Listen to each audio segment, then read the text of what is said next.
Yo. Dude, we made episode 10. We made it to 10. We're in the We double made it. digits. We made it to episode 10. Guys, welcome to the 10th episode of the Top Rope Boys podcast. You know who's here. It's your man with the plan, your host of the most, Mr. Rique Brown. You know the vibes. And you know my partner. I'm going to let him do his. All right. Since I missed it on the outro last episode, it's your boy, the Rated S Superstar. It's the EST of the DMV, the Chocolate City Saint. It's the Beijing Bulldozer, the Cameroonian Nightmare. Hold up. I ain't gonna lie. He said I I got I more. thought of I do, because I thought of a couple of days ago, and I was like, dang, I gotta write this down. I'm Oh my crying. God. But it's your boy Steph, real quick. Oh, Afro Caribbean Heat. That's my new one. Jesus That Christ. that's my I new like it. one. I like it. I like it. The I like left hand of destruction. And again, I said rated S superstar. It's a straight edge superstar. Either way, you know what the deal is. it. It's Hey, your boy man. Steph. Come on. Listen. So, honestly, it's funny because very interesting things have happened over the last week or so. We're gonna get right into it. Sorry with So Worlds much. Collide, but yeah, it wrestling seems to be a bit on the bit of an upswing. We got some cool things going on that we'll get into as we talk. But man, Worlds Collide. I couldn't watch it live because I was at work, so I had to catch it afterwards. But man, it was a fun event, Mhm. and definitely it was. Of course, I expected it to be good because I understand how the triple A guys and the girls over there, like the luchadors over there go crazy. And the way WWE was and AAA were able to work together and have some really nice matches going on. It was very great to see, and I hope we definitely see more AAA going on. Like honestly, like give them a regular show, give them a regular program. I don't really give a fuck something because it was a fun event. I'm not gonna lie to you, I enjoyed it a lot. I'm not gonna lie, man. Worlds Collide was probably my favorite PLE to happen like the whole weekend because we had a lot of PLEs that happened this weekend. We had TNA do Against All Odds. We had AEW last night had their little summer blockbuster joint, which is basically a PPV on TV. At this point, Yeah. And then, of course, we have Money in the Bank, which we're going to talk about later. But Worlds Collide, to me, that was, I don't know if folks have noticed. I got a soft spot for Luchador, so that's where my heart was lying. But what match on the card do you want to talk about first? nah, because honestly, we got to start with the opener. Because you had Octagon Junior Aerostar, and Mr. Iguana versus Dragon Lee, Cruz del Toro, and Dorado, I believe. Um, Yeah. and it was just an amazing way to open up. Like of course you got. I have never seen someone more over than Mr. Iguana I was literally about to during bring that up. Like, not only did you have like the great that high match, bro. flying, the great high flying from the luchadors and everything, but you also had like that comedic flair that came with it, that came with Mr. Iguana and the puppet, and you know what I'm saying. So it's just cool to see the WWE audience and the people that might not be familiar really come in and embrace the guys that we saw.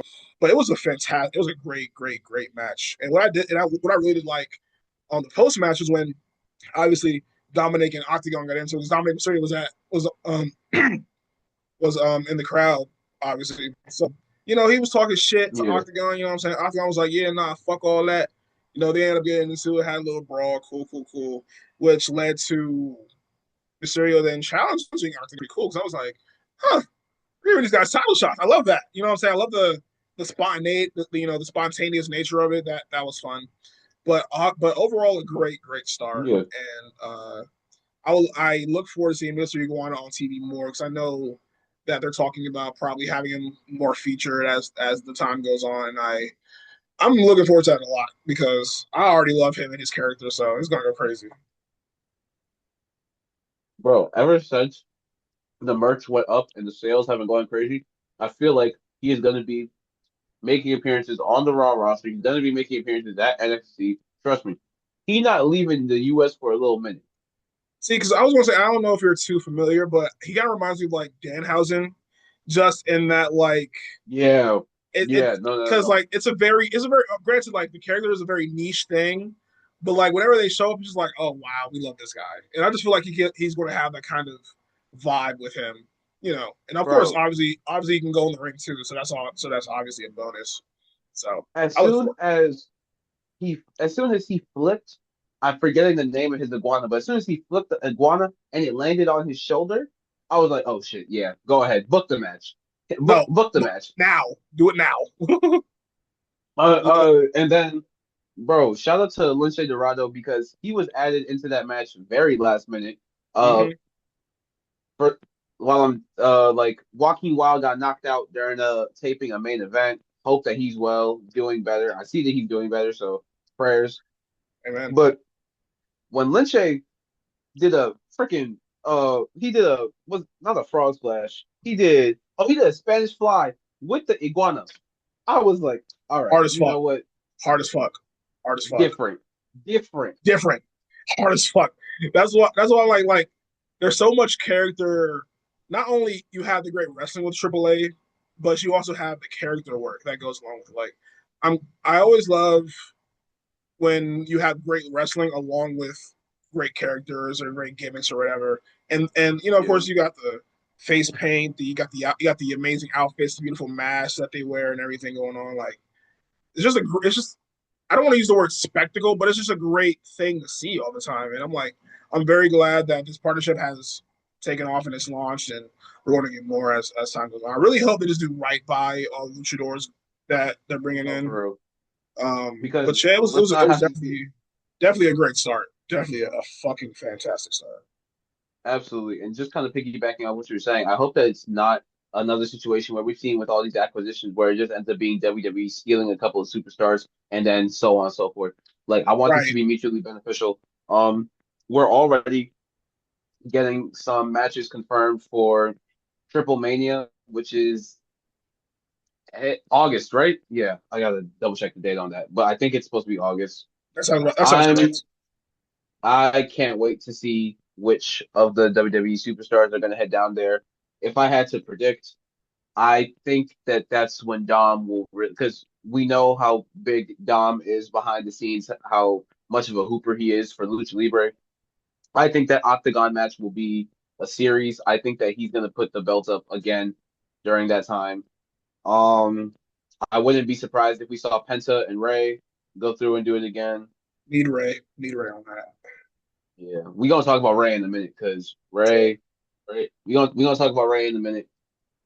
Honestly, if they wanted, if Ray Mysterio, because by the way, he opened up the show. He's rocking all. He really is Unc now. He's rocking the Hey, beard not too and much. everything. Not too much. Oh my god, not too much. Not too much. No, no, no, no. Like, trust me, that's one of my goats. So when I saw that, I was like, oh, I like the look. I ain't mad at it. Not But for real.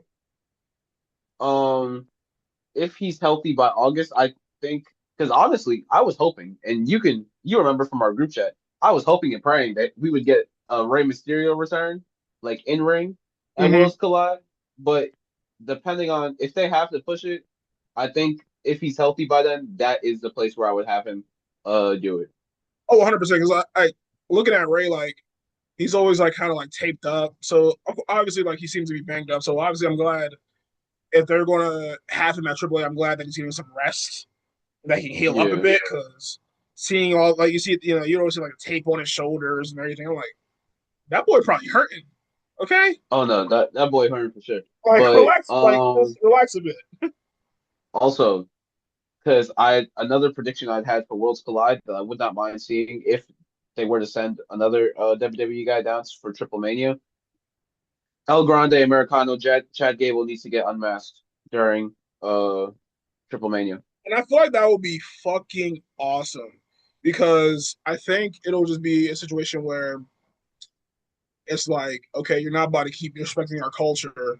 And like, honestly, I feel like he should get jumped by a bunch of luchadors, get his ass Bro, whipped. and the fact that during the Money in the Bank qualifier a couple weeks back when it was him, Dragon Lee, that they just decided to all jump his ass, that was hilarious.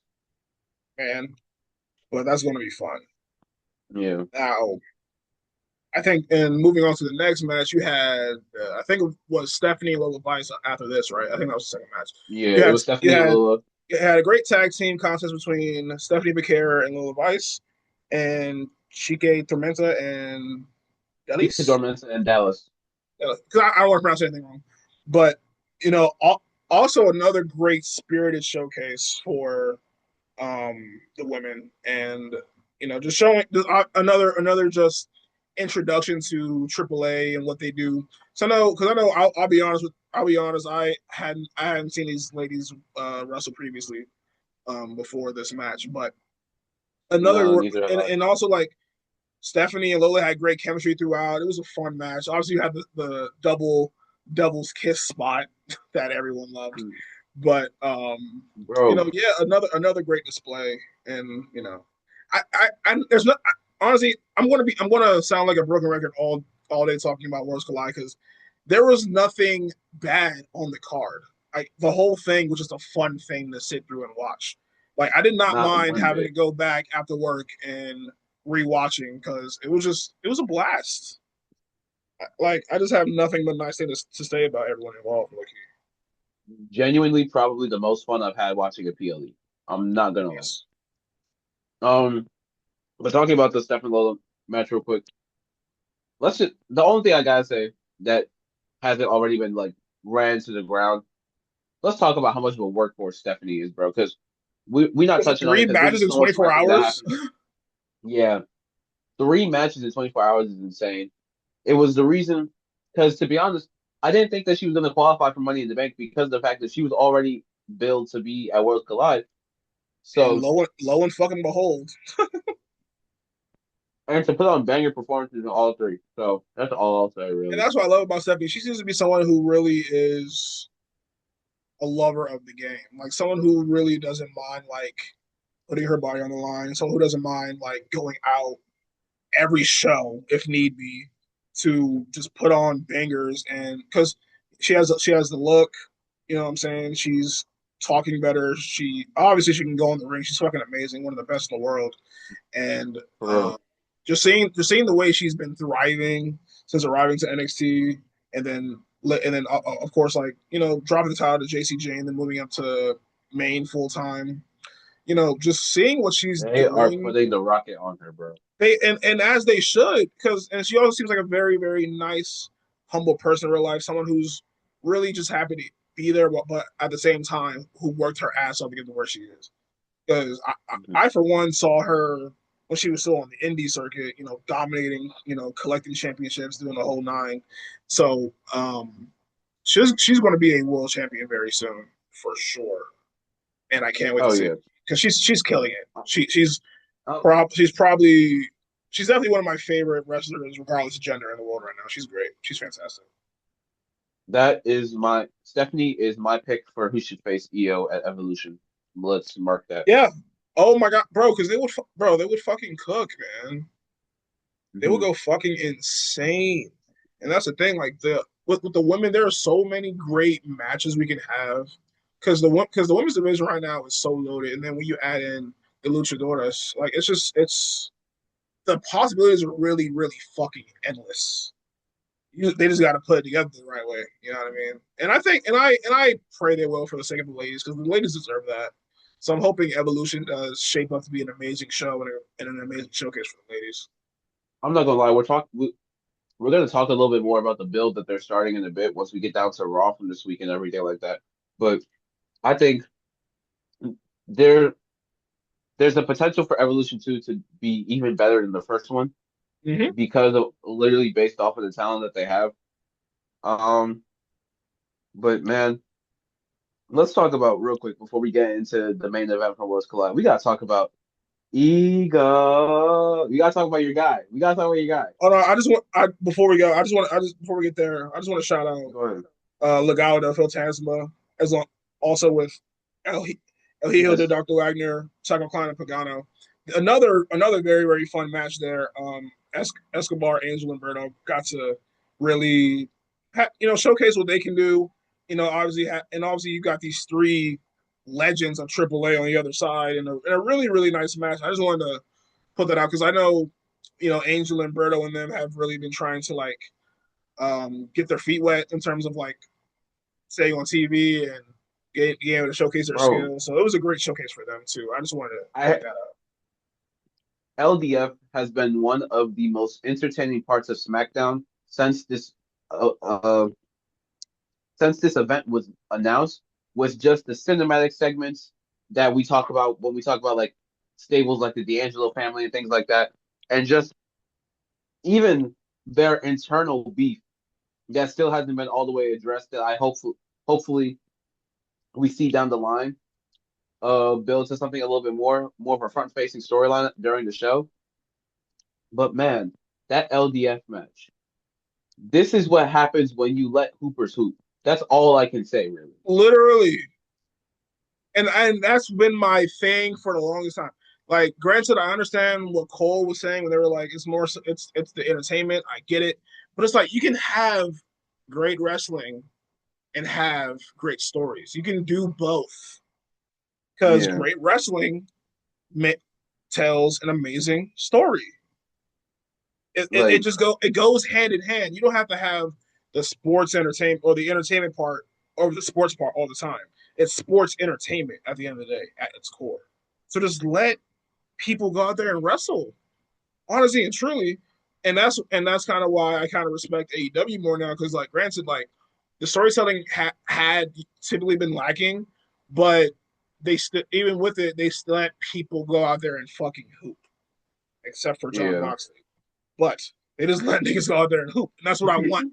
And this is what I need WWE to do. Just let people go out there and showcase things. We like good wrestling too. No, We're for wrestling real. fans. We like wrestling also. Like I love Um, graps.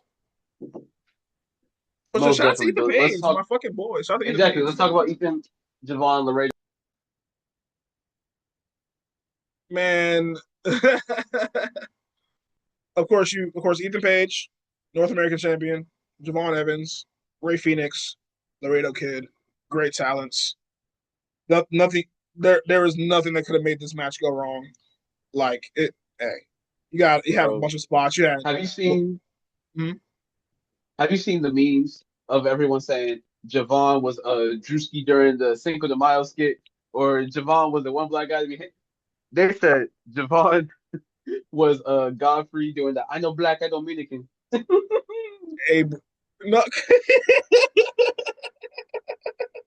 Bro, I'm Thinking sorry. about he was the only black on the card. That is true.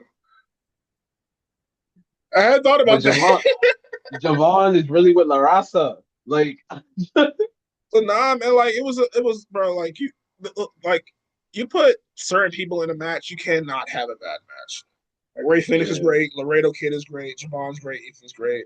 But of course it's funny because the way Ethan wins some of these title matches, like when he first won the NXT title, he did it in the most heelish way possible by accident. oh, oh, and, we gonna talk about his heel work in a little bit. and Like, it was let kind of the same thing here, but you had moonsaults, tornado DDTs, the whole 9 yards. Like it was another great fucking rodeo of a match. You know what I'm saying? Like I need more of this. yeah. I need more of I think the thing that this match has me thinking, or the things I took away from this match were one, Ethan is devious. I love the way his ring IQ works, or the way that how they built up his character's ring IQ. Um, you can put Javon anywhere and it makes sense. Because think about the matches that he's had this year. He went after the NXT title for Stand and Delivered. this. He went after the North American title at Worlds Collide. Either way, it made sense. And then he'll just have the most random matches like the one he had on NXT with Dark State Mm-hmm. against Dark State, and it'll work. He's one of those guys where you can place him anywhere. And also the main thing that this match made me think about, I don't know why WWE Creative seems to be having such trouble with Ray Phoenix and like getting him over and things like that, or maybe not getting him over, but giving him an actual sustainable storyline Mm-hmm. because all this did was prove he's great in ring, can be a workhorse like his brother is. And Mm-hmm. however, if you separate him from his brother, he can shine just as well. Because like based on just seeing the Lucha Bros and because I've been watching them since like the Impact days. Yeah, I So was about to say, I know you've had so them anyway. it's like you could even argue that Ray Phoenix is better than Penta in the ring. You can even Yeah. argue that. I'm not saying that's the case, but I mean like that's just how good he is because we know how good Penta is. Hmm. But Phoenix is just as good, if not better. So and I'm hoping that they don't. Granted, seeing them together is great. I'm never going to complain about seeing them together, but you can very easily have him thrive on his own. So and I would love to believe that they're figuring that out and that he will be able to thrive on his own with his own stories and his own matches and all that good shit. But I definitely see what you mean, and I agree with you. They really need to work on that and do better with that. But I'm not hitting the panic. I'm not hitting the panic button yet. I'm Oh I'm no, no, no, it's not. I'm It's not that bad. because he's still on TV. He's performing. He's wrestling. I'm good with that for now. That's fine. Honestly, I think whenever they start to address the internal beef between Legado del Fantasma, that's when Ray will get adjusted into an actual storyline because he started to be a part of that. Hmm. So I just need them to flesh things out more, honestly. But I think they will because it's really right in their faces. So I would hope and pray that Yeah. it's simple. I would hope so. Anyways, great All right. match. You want? Ethan Page retains. You know what I'm saying? Yeah. Fun stuff. Ego. Do we want to talk? Do we want to talk about the absolute banger of a main event?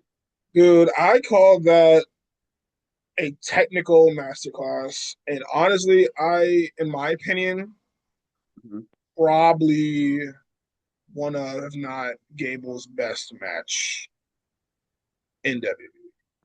That might that I might that might be a product of um, recency bias, but I just think it was a fantastic showing because I already knew Vikingo was great. Already knew Chan was great. I've seen them both wrestle amazing matches, yeah. and like there was no way this match was going to be bad.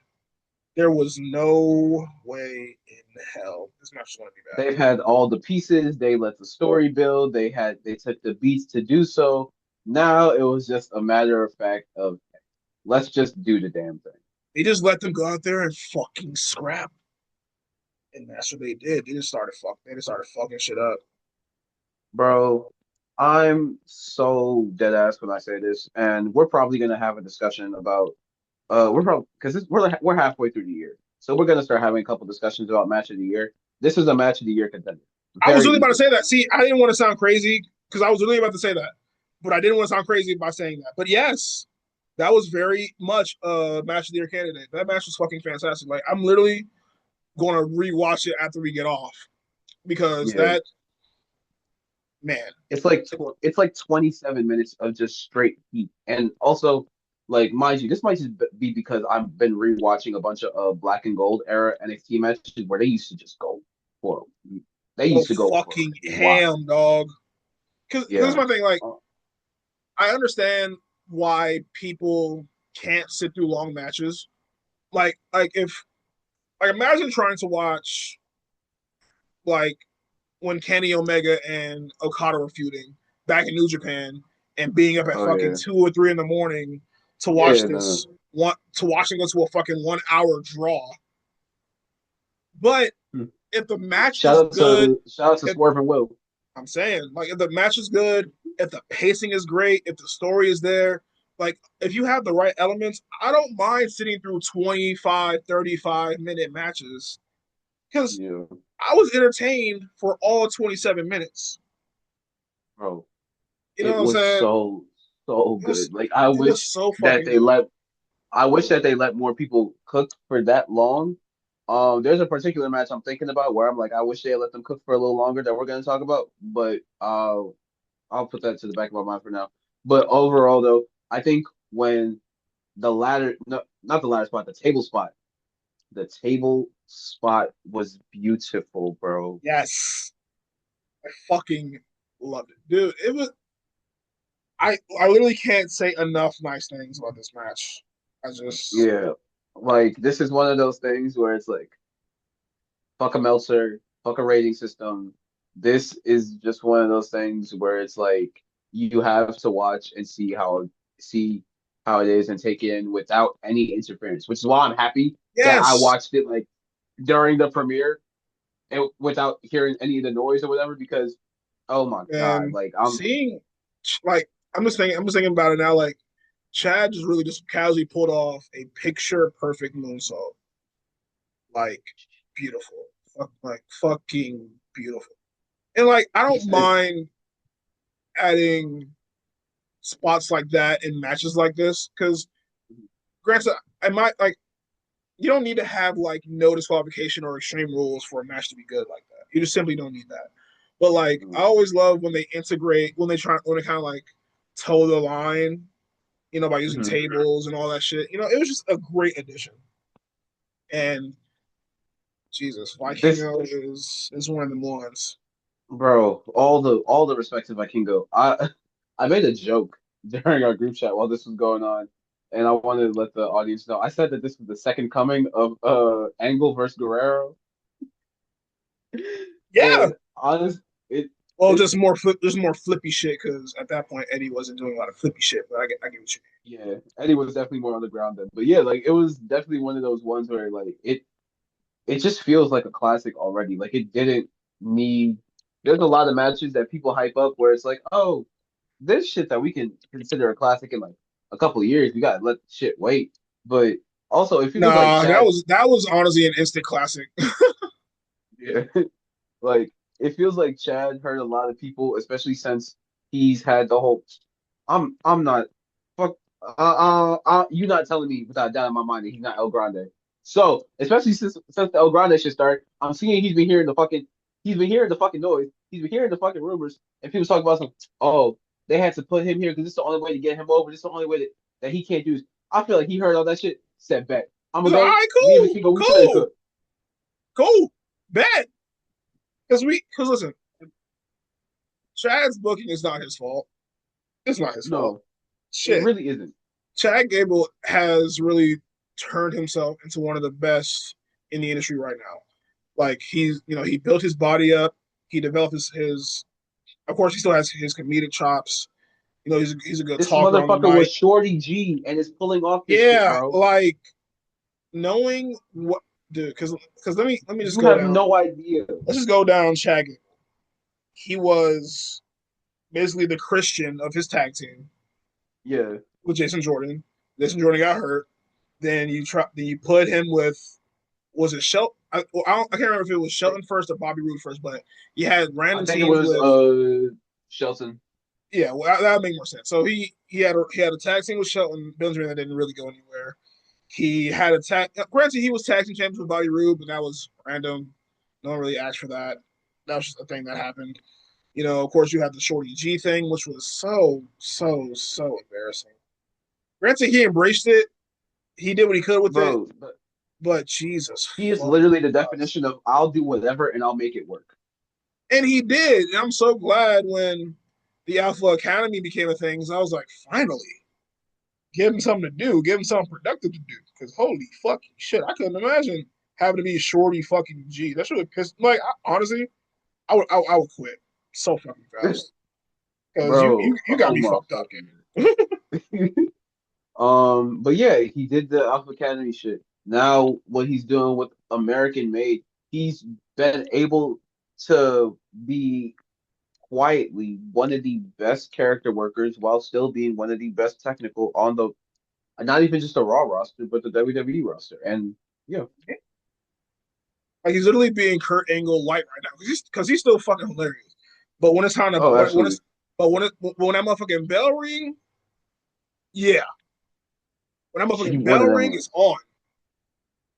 on. He All can be right, hee hee ha ha all you want, but as soon as that bell ring, he gonna lock the fuck in. yeah. So where we at with it? And is there anything else that we kind of want to talk about real quick before Worlds Collide? Do we just want to jump into our little quick next segment? No, we can jump. We can jump in. We can jump in. Look, World Squad was great. It was a great show. It was a great blend of lucha libre. It was a great blend of WWE style. Like, it was a great show from top to bottom.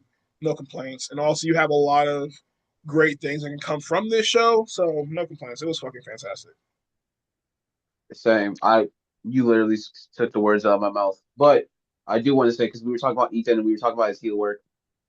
Just real quick, just real quick, little digest. Let's talk about who we think some of the best heels in the business are right now. Because I'm not gonna lie, I said this. I said this when maybe was it last week when Ethan broke Ricky's windpipe? I said he gotta be one of the ones.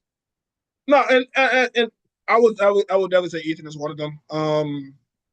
Because because like it's just because, and also I think the thing that's cool is like he'll be kind of like calm, cool, and then he'll like snap at an instant, Yeah, like start beating the shit out of yeah, people. And also, and like he had a thing where he like broke Javon's jaw, he fucked up Ricky's windpipe. Like it's kind of showing us like he can be cool, chill, and funny, but really when it comes down to it, he's like this conniving son of a bitch, basically. And I love the duality of that. Like he like flip a switch. It's almost like Dr. Jekyll. I mean Jekyll, Mr. Hyde, Dr. Whatever. How the fuck it goes? You know what I'm talking yeah, about. yeah. But yeah, and I would also say obviously Dom. Obviously We fucking gotta put down the list. Dom was amazing. Dirty Dom. Granted we all love Dom, but we love to boo him too. Love Dom. Exactly. Dirty Dom was getting real heat. He was getting booed out of arenas, bro, for a Yes. year straight, maybe two. Like he's really a master of getting heat and getting Yeah, people to boo him. But at the same time, in real life, we love this thing. We love Dom. I personally love Dom.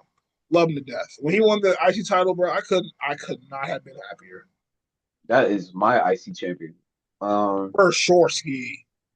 Also, speak the fact that he only defends his belt against luchadors, I love. I love because I know that that's some shit that like I feel like he probably put in his fucking contract. Um, but we gonna jump the gun just a little bit. I've been talking about this guy on here sparsely, like on and off for a little bit in terms of best heels. I've become a huge fan of him, especially during his Mike Santana feud that just recently ended. Mustafa Ali, Oh, he's been one of the that best brother, heels. He's been one of the best heels in the game for a little bit now. Um, that that brother is cooking. Because what do you mean you offered Mike Santana, a recovering alcoholic, a drink in the middle of a match? What do you mean? hey man, that's like when Chris Jericho like gifted CM Punk like a basket of like whiskey, and I'm Mhm. and I'm just like you you know better. Come on, man. No. That's You're that's just being a that's troll punk at this with a point. that's punk with a vial. I know you hate that everybody says that about your goat, but that's punk with a vial, bro. Hey, listen. Like I said, like man, I fucking hated CM Punk at one point. Holy crap! I don't, and I'll just go off on a limb right now. I will also say, honestly, Ricochet is one of them. I didn't want to say it, Oh but yes, Ricochet is yes. doing That that corny fantastic. Alex. He's doing Oh, fantastic work right now, and he's so fucking corny, but that's the point. and the And I fact can that I and I can can't get tell whether this is him or whether this is a work is the point. Oh my God, this little corny Alex Jones speaking motherfucker. I swear, I man, love it. and I can't even say Logan Paul because I just plain don't like the dude. So I can't. I don't want to say that he's good at anything, but Jesus Christ, I can't stand that dude. Like in real life, I cannot stand that dude. I think if we were to take the bias out of it, and if we just look at like pure work, Looking at it objectively, yeah, sure. he might be the sixth man. Literally, the only thing is the in ring work. Like literally, that might be it because he has a cool finisher, but in ring we've seen his botches, and we'll talk about one of them later. Actually, we're gonna talk about one of them next. And shit, honestly, I'll just throw Seth Rollins and them in there because obviously they're doing great. They're doing great things. Naomi's doing great things. I was look. I ain't Proceed want to with say no. fucking caution. Proceed with fucking caution. And look, I'm gonna stand on business because I was having a debate with someone about this a couple of days ago. I don't give a fuck. Naomi is top two, not two. Actually, the top two people in this business right now, when it comes to character work, are women. It is Naomi and Tony Storm. Yes.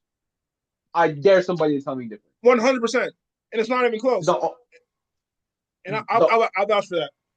Like what Naomi is doing right now, like what she's doing with her character right now, and the fact that she's being able to win along with everything, like she's doing great. And whenever she's able to win the title, bro, like I'm gonna be so happy for her, so excited. Like I remember watching the like the post show press conference or whatever, Mhm. and she's talking to Big E and everything. And of course, Big E's all like, what I'm saying, we started at the same time, seeing where Yeah, you, we're seeing where you've gotten to, your TNA run, 16 your early years WWE in. run, and everything you're doing since you've been back. Like, yeah, she's doing fucking great. And I love how it's like, yeah, it's fuck Jade, but I'm like, Bianca, my girl, you know what I'm saying? We're just going through a rough patch right now. It's like that that innocent delusion about that I'm loving. Bro, But literally it's the only my thing fault. Go that ahead. no, the only thing you can consider to be a knock to her character work right now is the fact that they are making her such a chicken shit heel. Like, however, it fit. Like, actually, no. One could argue that it doesn't make her character really seem like a threat. But now that she has the briefcase, she has. I've been saying. I said this for weeks before we did our predictions. This motherfucker has. Let me know. Uh, Naomi has now turned into basically the same level of a threat that Edge was when he had the briefcase. Yeah, because like we know, because here's my thing, because we know how good Naomi is in the ring. We Yeah. know how good she is, but I think the chicken shit part of her heel work is like it adds to it because we know what she's really really capable of. But it's Mm. still a great thing because I know whenever it's time, it's going to be time like really really wrestle. Like whenever her and Bianca get in the Oh, this is ring, a. come on, Oh man. yeah, that's the same. That's the same Naomi that was pulling. Hey, me and Tamina for the clean house. Come on. Shout out to Team Bad. If you know, you know. If you know, you know. But thank you guys for listening to us talk about some entertaining heels right now. But we gotta go pay the bills, and then we gotta go cash in. We Bing gotta cash bing in right bing. after we go pay some bills. See y'all in the next segment. We'll be right back. Yeah,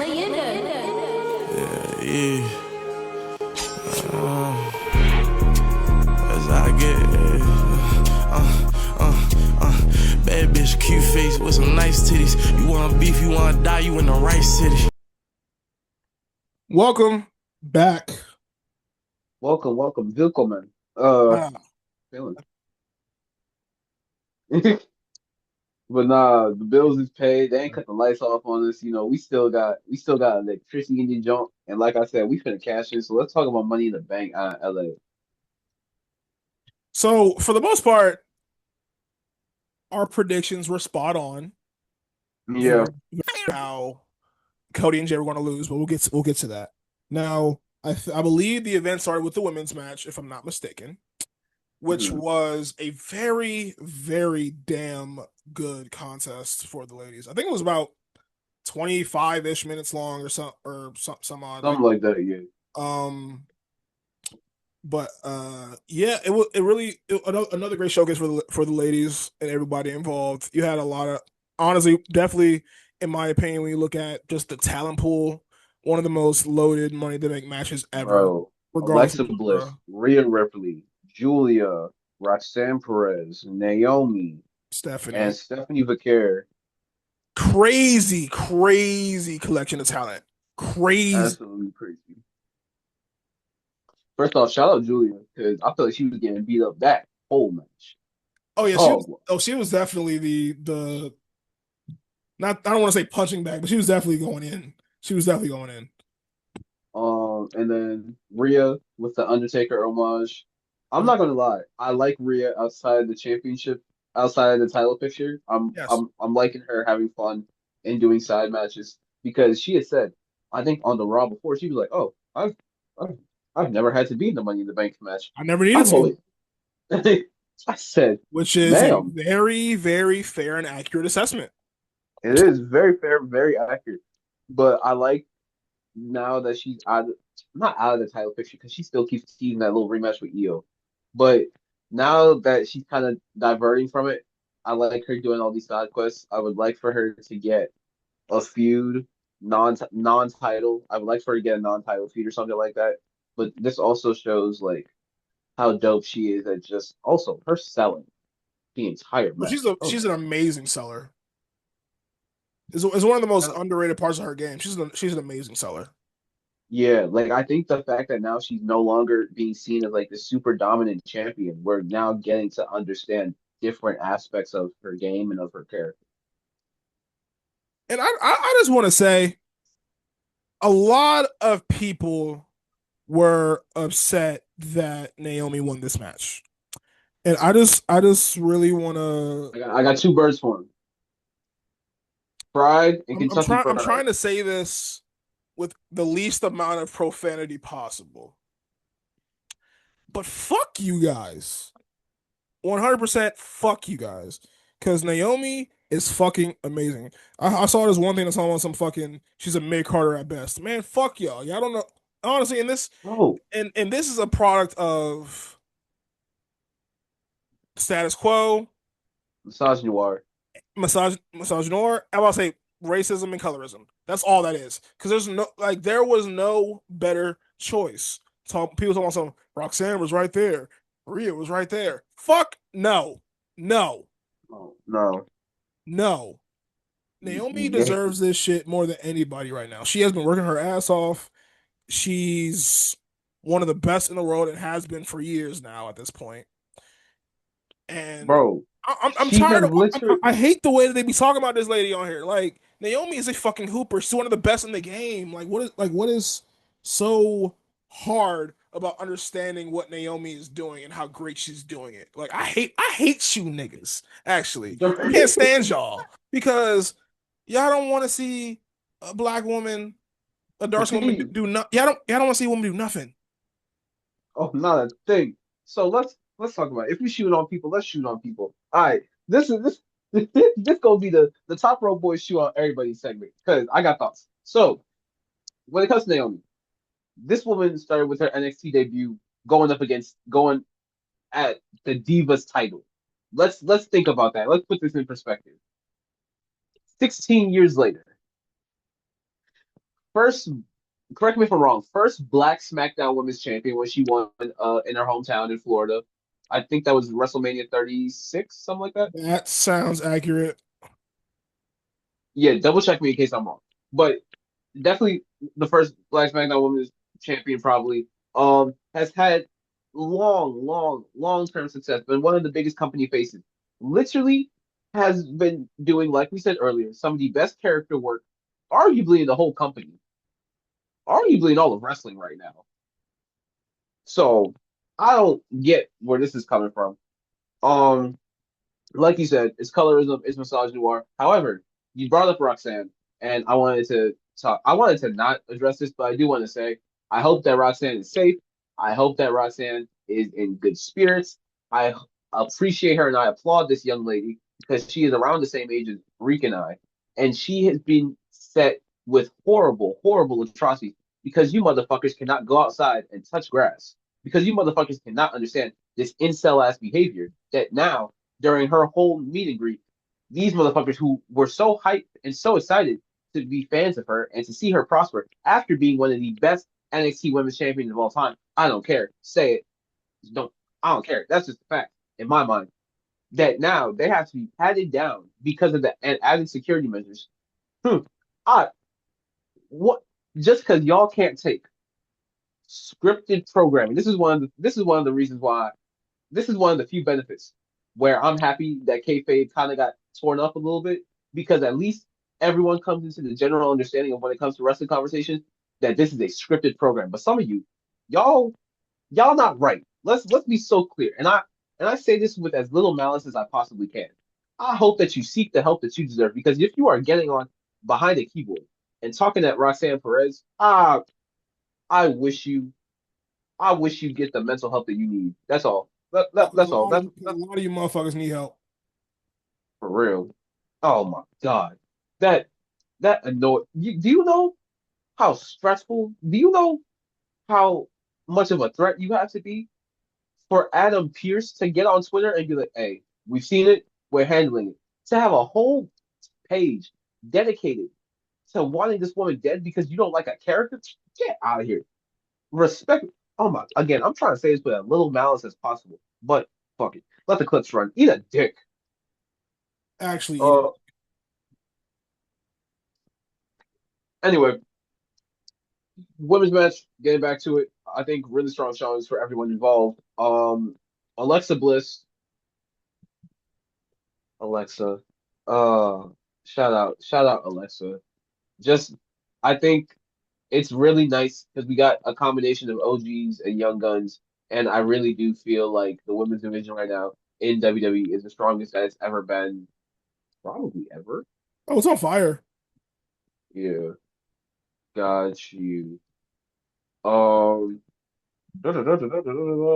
yeah, but Lyra, Becky, I've been in my ways, back and forth. I was on highways, lost experience.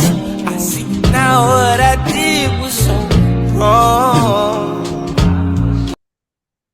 Sorry, had to take a quick unplanned intermission, but we're back. Um, and back to the women's Money in the Bank ladder match. My brother Steph wanted to address something as far as Alexa Bliss, so I just want him to be able to continue his point. Brother, what do you have to such say? such a formalized segue, but I love it. No, so Alexa Bliss was looking really, really strong, really great during the match. Yeah. Like I said earlier, I thought that it was great them having like the new gen and the OGs kind of come together for this whole thing. However, one of the things that does let me because I don't want this to be an entire like let me just ha ha ha ha love. I do want to provide a little bit of pushback. Does it seem like there is a clear direction for Alexa's character right now? Because I feel like everyone got a direction into headed into this match, whether it be in the go home show Mhm. or what we've already seen from them earlier, except for her and maybe Stephanie. Um, so But I'll Stephanie just got the ring. so I'll say this. I I'm sure other people thought this too, but I was very under the impression that she was going to be linking up with the Wyatt Six at some point. Um, and, I'm and, one of and the many I people figure who now assumed that this. like they're going after the tag team titles. I don't know who it's going to be, but since they're going after the tag team titles now, I think Alexa being in the group would give them like like give them some more legitimacy, some more star power. You know, another a strong female lead. Yeah, Of course I just think she would add a great element to them if they were to go with that. So that's where I thought they were going to go at some point. But as of right now, I have no idea what they're doing with her. It was already weird when she like after she came back, she was in the elimination chamber and she kind of just disappeared, and then yeah. she She just came back popped. at the Rumble, popped up for the So chamber, and it was gone. uh, I really hope they need to figure that shit the fuck out. Like, because Alexa Bliss is fantastic, and I would hate for them to waste her talents because, like, it's really have her be the goddess or just have her join the White Six. Just have her go after something, do something relevant because I don't want her to just like toil and basically just like float around in the women's division for no reason. I was gonna say after Naomi cashes in, we could run back the Alexa Naomi feud, but Easily. I, yeah, um, yeah, I feel like that's the easiest way to do it. I'm very concerned for the direction of her character because right now it just kind of seems like she just pops up. Obviously, she's got this whole thing going on with Charlotte, Yeah. and especially like you were saying, I was like, oh, if she ends up leading the Wyatt Six, there's no real women's tag division right now, but yet Raquel and Liv are holding the women's tag titles. We see And that but Michigan beat also, her. her and Nikki Cross were tag team champions. So, Yeah, I mean, like there's already a ready-made story. Like there's already connections. Like yeah. it's very simple, really, The honestly. dots just need to be connected. That's really it. All right, but Were there any last thoughts that you had on the women's match before Um, we jump into? no, but I do think every woman looks great coming out of it. Like you said, everyone seems to have direction they're going in, and um, obviously we'll expand upon that as we get to Raw a little bit later. But it was a great, it was like I said earlier, it was a great showing. Naomi deserved it, and I can't wait to see what she does with it. And everyone in the match looked good. So yeah, it was great Oh, opener, great match. and shout out Roxanne because I do want to talk about Roxanne in a light outside of all the bullshit that's been going on with her right now. The Yeah, pop rocks on the ladder was a crazy spot. yeah, That yeah. was that was insane. I thought that was really really dope. I loved her fit. The all green with the hair Hard was as fuck. amazing. Hard as Yo, like she looked like how I would imagine a live action Polaris from X-Men. fuck. But let's jump into Lyra and Becky for the Intercontinental title. Yeah, yeah, yeah, yeah, yeah, yeah. We call this on the money, bro. We Like did. like word for Um, word, bar for bar. because here's my thing. Here's my thing. Here's my thing. I knew I knew Becky was gonna win. I did, but As still, soon as the I think stipulation was there. going into the match, like we've seen Lyra develop her character a lot more. So of course, as that goes along, they already have history because of course they went up against each other in NXT also when Becky was Yeah, NXT Women's Champion.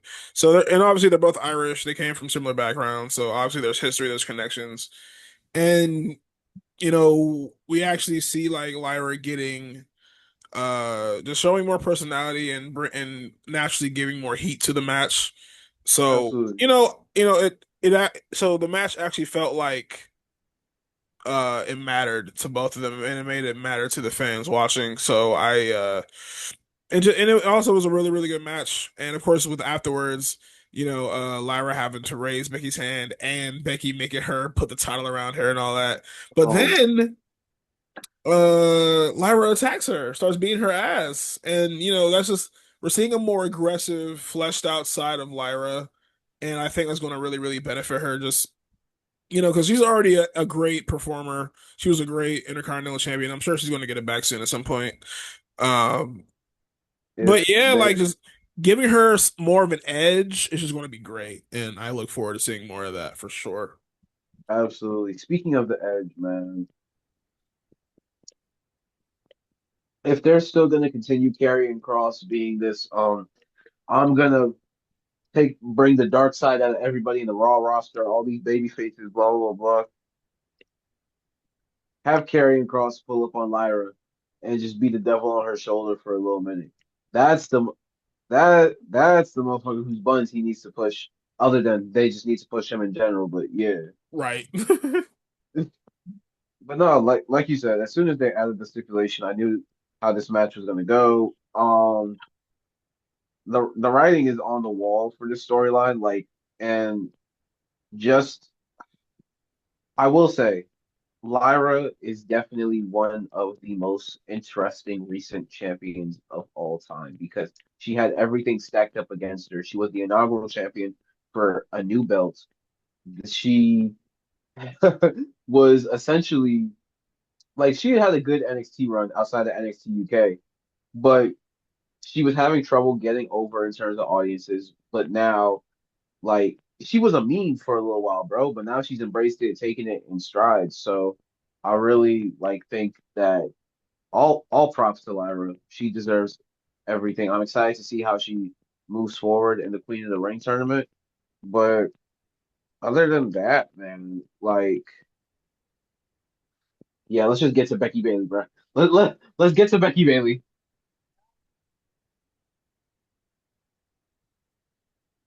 Mike's out. Mike's out. What? There you go. Oh, my bad. But oh my gosh. So, like I said, and I wonder is this going to create problems with Lyra and Bailey also because it's like I want my title back, but you're going after it, so I got to get through you.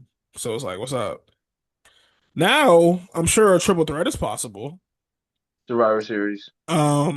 And I would be very down for that for sure. That's that's where I would book it. I would book that Um, Survivor Series. You could flush that out, and that would be a great place to do it. Honestly, you could do it at SummerSlam too. You could do it as early as SummerSlam if you wanted to.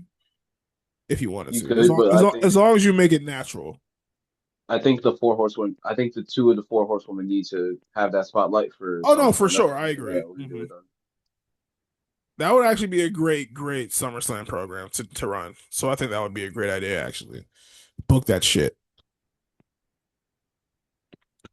Uh, uh, uh, uh. Now, Ugh. now, now, now. So I expressed the vision last episode where I was like, Seth Rollins is going to be the next World Heavyweight Champion. Now, obviously, I was super fucking wrong. Um, We gonna talk about that in a bit. so let me that goes into the men's Money in the Big Ladder match, which, as we know now, Seth Rollins was the winner, as I predicted. Um, Let's give Rique his flowers because he did predict that. see, because I called this shit to the letter until the very end, but My so delusional ass so still thought that Melo was gonna somehow walk away with it. hey man, so I was um, it was a long match. It was about what 35-ish minutes, 33 minutes, give or take, something like Yeah, that. because we had all these little guest star spots that no one was Yeah. expecting. So it definitely felt like long-winded at times, felt a little bit stretched at times. But, it was Seth.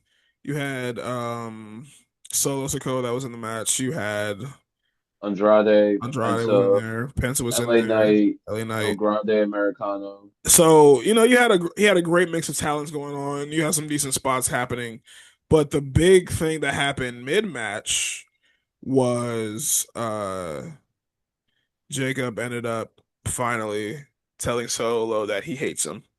That happened, and honestly, I just want to say, like, it felt like they took so much time out of the match to do that. That Yeah, shit took that. I swear that shit took like 7 minutes. Like, it did. it felt like it took way longer than it should have. But I get it though because it's the I thing that do like get it, yeah but they drew this out Jesus, for it the felt so longest. long-winded. Um, that brother. Finally we got the split, and I think I don't. The match could happen at Night of Champions. Although honestly, I would want him and Damian since they've been building that since they've been putting that to the forefront a little bit more, and I Mhm. think that would be a good like. This would be Jacob's first one-on-one defense of the U.S. Championship, right? If I remember correctly, yes. Yeah, so him versus Damian, we know he retains, or if Damian wins it, it's through solo interference. I think that could be a good, like, like Night of Champions match. Because I want to see, um, Although now this brings the question: can Jacob I want to build see up to Jacob and Rhea? Jeff 1-on-1. Oh, I want to see that really, really, really bad. Jacob and JC one-on-one would be I great. want to see that really, really, really, really bad. Um, but obviously you do have to run Jacob and Solo at some point, obviously. But It's just there's so yeah, they many probably run hurdles. Jacob and Solo first because that's obviously the most immediate matchup. And they probably do Jacob and JC like on an episode of SmackDown or some shit, which is a Yeah, very which is a very them thing to do. I think Jacob and JC would be on like the go home show before. Yeah, and that's what I'm imagining. So you can do that, and then he defends against Solo at Night of Champions or whenever he decided to do it or whatever the fuck. So Yeah, so that happened too. But hey, Seth freaking Rollins, two time. the second ever two-time winner of the Money in the Bank. Stop playing And with the him. only other person is CM arch Punk. nemesis. CM Punk. Come on, man. Naturally, right? Talk to him, Naturally, bro. right? So, um, because oh my gosh, because I don't want to get too ahead, but I do think Seth winning was a great idea. I don't think there was really anyone else in the match that really could have used it better.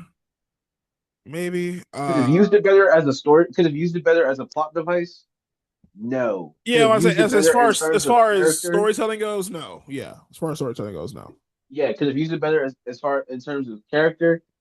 Debatable. Like I know myself personally, I was like, okay, if Seth doesn't win it just to move his story along, like it's got to go to LA Knight. That was my whole Yeah. like thought, And they teased us again with it, man. Oh my fucking goodness. bro. Shout out to Nelly Productions. He's one of the dopest edit makers I've been seeing on TikTok and Instagram and all that jazz. But he he put together this edit of all the times that LA Knight has been in this match, and I'm just like, It's a damn shame. It's like it reminds me of kind of like how because Shelton Benjamin was probably in the most Money in the Big Ladder matches of all time. he was in the first, and he's been, Because I think he yeah, I was think he was in in, because I think he was in like the first like four in a row. he was in like four out of the first five, I think. Yeah, Because I don't think he was in the one at WrestleMania 22. I could be wrong.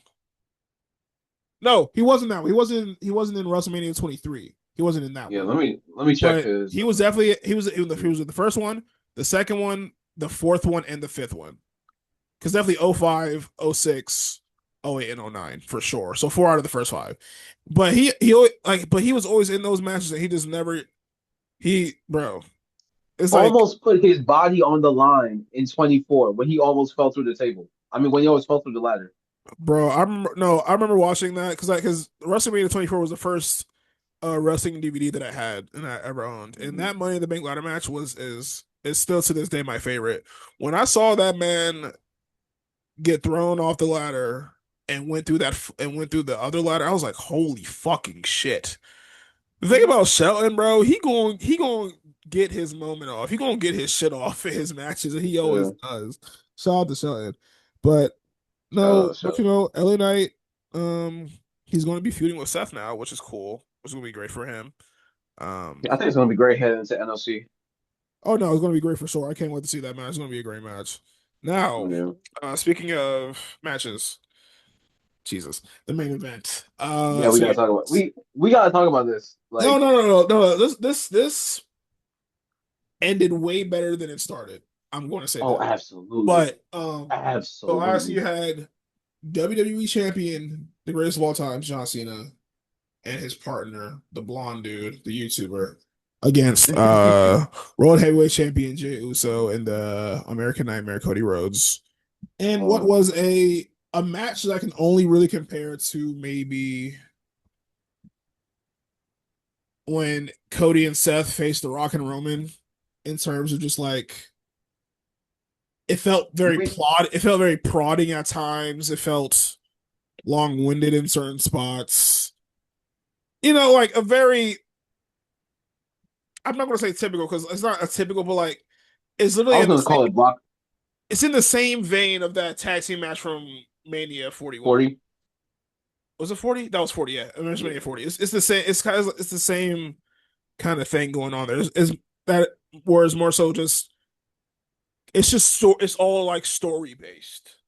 I was just gonna call it a blockbuster, bro. Like, Yeah, and that's it's probably the best way to describe it. It wasn't meant to be a really, really good or compelling wrestling match. It was more so trying to tell the story in the it, match, which I understand and I can appreciate. um I will say I think because I'm gonna talk about a lot of his botches because that's just one of the biggest things I took away from this match. Although I will say I do think it's funny that if you've seen the chatter going on online, and I think he talked about this on his podcast. I saw a clip on Twitter, and I was like, this is actually kind of funny. Um, Apparently that flip that Logan did onto the table, John did not think he was going to be able to do it. And now this is what I this is the thing with Logan as a wrestler.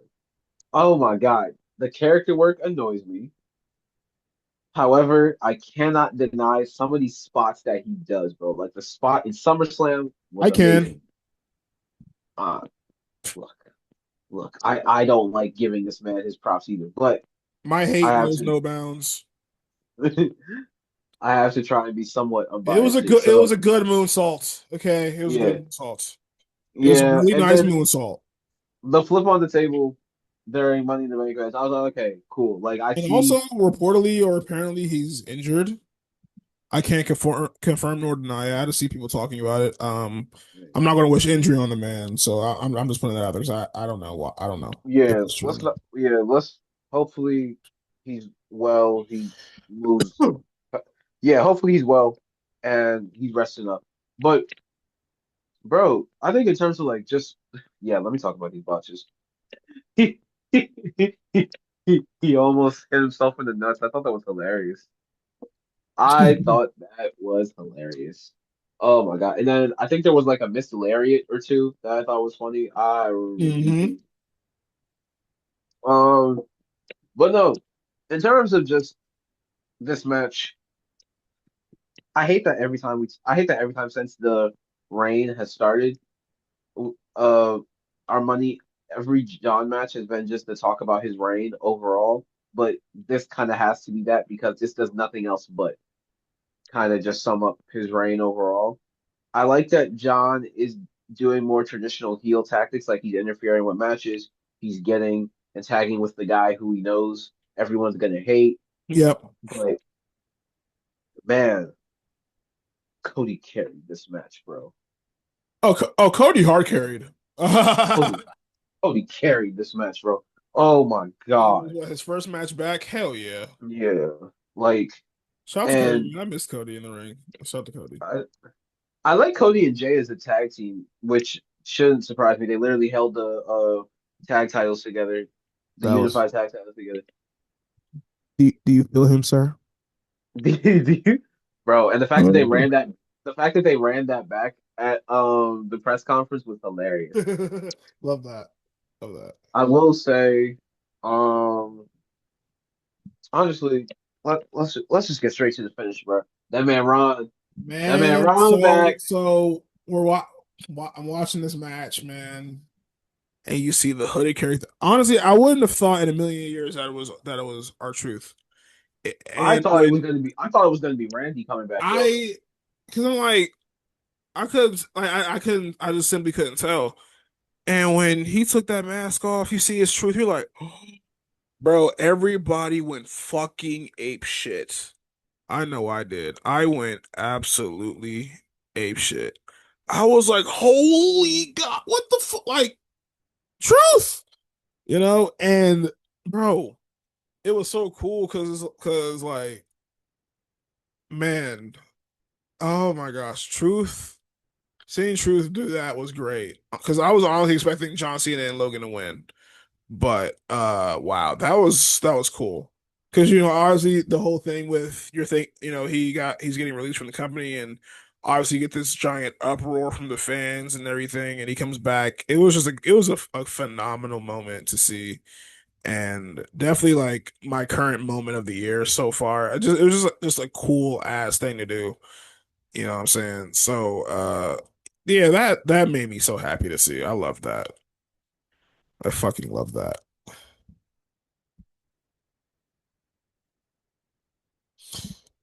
Because this is just funny because I'm like it makes you think like and everyone's talking about was it a work, was it this, was it that, whatever.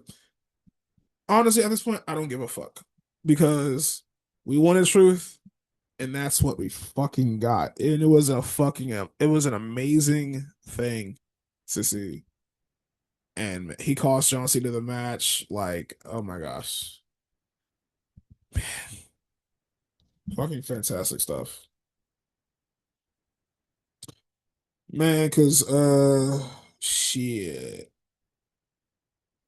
Yeah, see, Money in the Bank was so short. It was really only 4 matches. It just It bothered was me. and then they threw on the Dom and Yeah, Octagon. that was right before the Lyra and Becky match. I forgot about that. It was like 4 or 5 minutes. Happened so fast. Yeah, but no, like in Jesus. terms getting back to the main event because honestly, I think having Truth back it shows first off Triple H, you bald fraud in the words of CM Punk because you got on here and you said, "Oh, are you enjoying the story?" We know that was a real firing. Like, fuck you, dude. It was so aggravating, and it was a thing of like it was a very like it's been noted. Vince would do the same thing where it was like he would think that the audience just like didn't know and didn't um and just like couldn't remember past like a couple of weeks, so there would be no long term like thing. But yeah, like I it was so stupid to me that for him to just I don't want to say belittled, and especially right after, because mind you, they did the 42 announcement that they're back in Vegas literally the day before, so it was just two back to back. Like they gotta Paul, you gotta start thinking. Paul gotta start. Paul needs a better like they need to. Get it the fuck together, okay? Yeah, Simply get it the fuck together. or get him a better press team, something like that. Shit. Rose frying me, man. But I will say, so happy, so happy that Ron is back. So happy. And can we call an audible real quick and use this to just transition right into Raw? Oh, hell yeah, let's do it. Let's do it. All right. So Raw 'cause got really funny. We're gonna get to that. Raw got really it funny. got it got real fun, real No, quick. it started off hot. So it's like it was 2011 all over again. John This Cena, shit means something to John me, Cena came man. out. John Cena came out of there. You know what I'm saying? Starts talking shit. And here comes fucking CM Punk down to the ring in that fucking Ramon shirt to confront John Cena. Like it's like being a child all over again. And No, for just real, seeing these two in the ring and the WWE title is on the line. Like, holy shit. This shit means something to us, man. It means something to us, man. You know what I'm saying? Because, obviously CM Punk challenged John Cena. And bro. CM Punk was like, if you had any balls, you would do it tonight, da da da da. And Cena's like, all right, but not I tonight. thought it was gonna be a rehash of Raw 1000. That was Bro, a great first off. That was a great line. bro said, you're gonna follow me to Saudi Arabia. Because be real, like if that was real prime Cena, it would have been like, oh yeah, let's do this shit tonight, main event, da da da. That did not happen.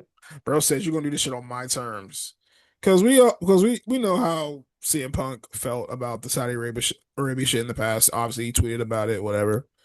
that's what But I want to know. How big was the check? How big was the check? well, because when you think about Shawn Michaels coming out of retirement to do the Crown Jewel tag team match where you had DX versus Brothers of Destruction, Yeah, uh, I imagine it's a fat fucking check. bro. I I would imagine it's a fat fucking check. he literally told the Miz. What he told the Miz? He He said, said, "Suck a have blood only money covered dick" or some shit yeah. like that. And And then I'm look just, at your ass. Look at your ass now, Phil. Oh my God, I he's like, love you. I love you, Punk. I'm literally like, come on. However, this is funny, bro. This is funny. Let's call a and it's spade a just like, spade. is Punk really about to go to Saudi? Is this really what we're about to do? But the thing is, though, the thing is, at least he said it from jump, from his return. He said, "I'm not here to make friends. I'm here to make a bunch of money." That's the bailout shoot him. But oh my God, that was hilarious. But and we were saying this the whole time when we were doing the episodes building up to Money in the Bank. I wanted if I was booking Money in the Bank this year, I would have wanted that match It there. was But right there. right there. It was right there. But Night of Literally, Champions, you could have just had Cody not do the show entirely. You could have had Jay and Logan running back for some, just to have them do something. And you could have just did John versus CM Punk. Simple. Easy.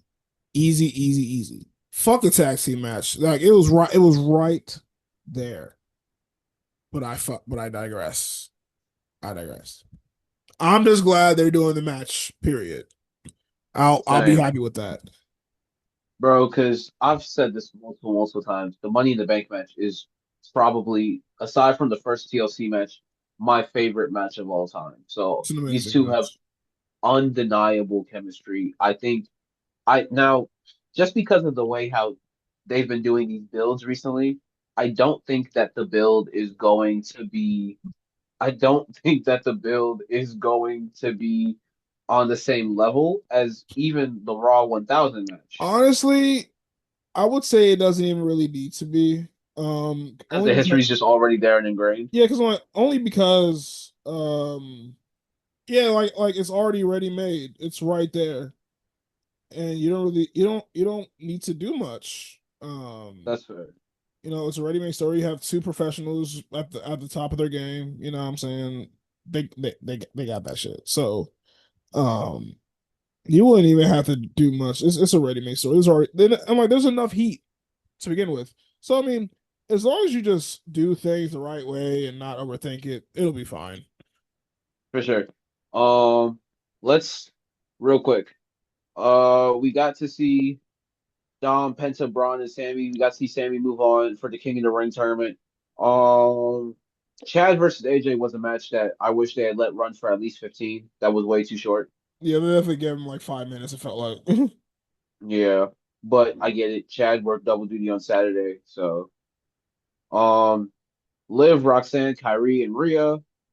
I'm not gonna lie, it felt like a filler Queen in the Ring match. However, I do like the story that it's setting up between the split and the Judgment Day, and also it was a great setup for Liv and the returning Nikki Bella. And Yeah. I have been calling this. I have been calling this. We are getting Liv and Raquel versus the Bella Twins. Um, yeah, Um. Okay. Evolution to book it. So I like I always was a fan of the Bella Twins, and it's good to see them back. I just wonder How are they going to be able to how manage it? much they'll be able to do because I know they have like they each have like a decent like not decent but like an extensive kind of like injury history. You know what I'm saying? Mhm. Especially I forgot which one, but one of them has like a neck issue or some shit.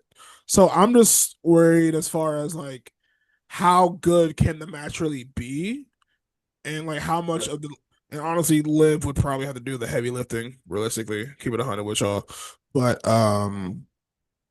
it'll be fun though. I'm actually happy to see that. Like that'll be actually a really cool match to run because Yeah, you got the Bella twins, literally like I think the first pair of twins we've had in like at least in the women's division in wrestling or WWE history at least, and they weren't able to compete for tag team gold. So I think that'll be a great thing to do, and obviously they're already setting that up. So I would love to see that. I hope they book that. That'll be great.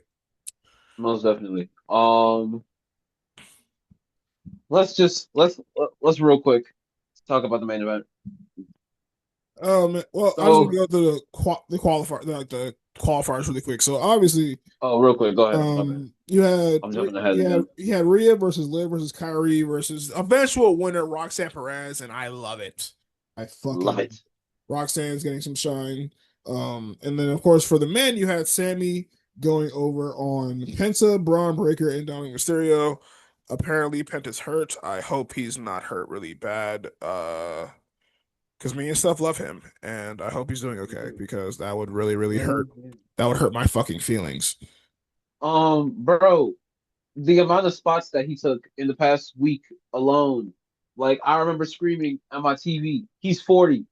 He's 40. He cannot be taking Bronson Reed tsunamis, but I respect him for doing so. No, I definitely Penta, get respect well it. soon. I definitely respect it. And then, like, as you mentioned earlier, Bailey returned to get over on Becky Lynch, which is going to be cool to see. Oh yeah. But man, let's and of course, obviously, my our boy Ron had probably his best promo under Man, the my man WWE banner. cut the locks live. He was like, "You think I'm a lie? You think I'm a gimmick? You think I'm this, that, da, da, da, da." Man, the truth to set me free. Bro cut his This hair is off with some scissors. I was like, "Oh shit, truth. this Okay, is not our truth. This wow, this is is Ron wrong. Killings, This is TNA wrong." champ. This And is NWA so champ. I just wonder what they're gonna do with that. I'm looking forward to that. That's gonna excite me. But Same. and so, like I said, back to my vision that I had about the World Heavyweight Championship. I said Seth Rollins gonna be the next world champion. He's gonna come. He's gonna win Money in the Bank. He gonna come down after the match, cash in on Jay, win the title. That did not happen. That did not happen. So Jay and Gunther had a match, probably their best showing 1-on-1, probably in my opinion. It was a decent match. Yeah, I'm not mad at you saying that this is their best match. And Gunther ended up choking Jay out and winning the title back. With And his son in the crowd, bro. and I With Jay's was son in the crowd. and they had him sitting with Jay after the match, like, it's gonna be okay, Daddy. Like, I'm like, I've never been more. dog. I was distraught. I was just confused because I was like, oh, oh, okay. No cash in, no interference, no Yeah, nothing. I He was just won like, oh, so that clean. was pretty clean cut, and okay. So, Um, which leads me to wonder. Well, first of all, what's going to happen with Jay now? We already have an idea what's going to happen with Gunther and the world title. Jesus Christ! But I wonder because somebody bring the fossil. My bad. Let me uh, not let me try not to hate, but so with Gunther, we're pretty sure Bill Goldberg will be coming to challenge him. Hell, that might even happen as soon as Night of Champions. It wouldn't shock me. wouldn't shock me either. I Um, I simply don't have an opinion. I do gotta say real quick before we, as we're kind of like tying things up, shout out to Malik Kelly because great comparison that I saw from him. They gave Jay Uso the Jeff Hardy championship treatment. Oh, yes. And it's crazy because even still, Jeff's title reign wasn't even that long. I think they were around the same. I think they Shit, were around the same Jay's was duration. like what, 52 days? Yeah, and I think Jeff was around like 36. And say I don't think Jeff had a reign over a month as world champion. So, but oh man, and just so what's next for Jay? Now, of course, we speculate because Xavier Woods posted something about Jay and Usos tag team titles, but I don't know if they would just shuffle him back to the tag title picture after being world heavyweight champion. I feel like that would be crazy as fuck to do. It would, but also the Raw tag team division. We've been saying this for weeks. It Desperately, needs it. It needs it. It desperately, needs it. I bro. agree. It needs it. When But the most engaging tag teams on there, in my opinion, are A Town Down Under, and we barely see them, oh and god. American Made. Oh yeah. Uh, Yeah, you're right. You're right. run back to Usos New Day feud. You're That's right. literally all I You're want. yeah, you know what? I'm not against that. I'm not against that. Yeah. It's just weird, man. It's weird stuff going on. But now, which also leads me to wonder. So I'm wondering, who is Seth going to go after? Because I don't. I really would hope they wouldn't let that shit go to waste with Seth Rollins. I would pray not. No, I don't think Seth is gonna get a fail cash in. I, I, I hope not, because that would piss me off so I bad. think they're just gonna play the. I think they're just gonna play the long game. Because think about it, man. Like he's Oh the yeah, for sure. second. They're just gonna play the long game. He's second ever two-time Money in the Bank winner. He's a legend in his own right. However many time champion at this point, first NXT champion. Like he's got all these accolades, and plus he's been such a company man. I don't think that it's very easy that it's very known that H loves him some Seth. Oh, that's his son. Yeah.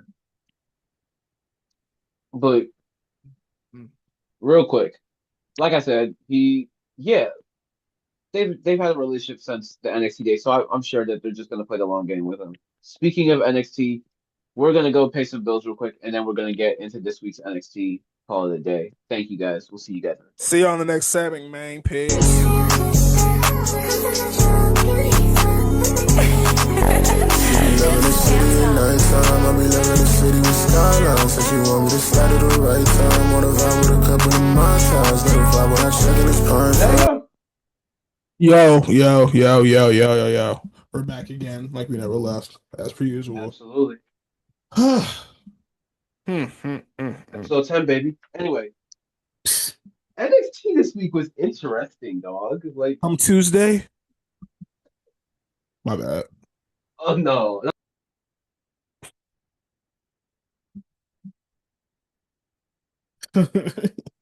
Bro, the thing is that even the filler episodes are like must see, bro. Like, Oh no, NXT first of is all, so fun. It's so fun right now.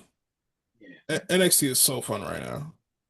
Speaking of which, since this will probably be the only time I can like seamlessly fill this in, shout out to Sean for the video that's been going viral recently for of him trying to guess all the NXT superstars' voices. That shit was hilarious.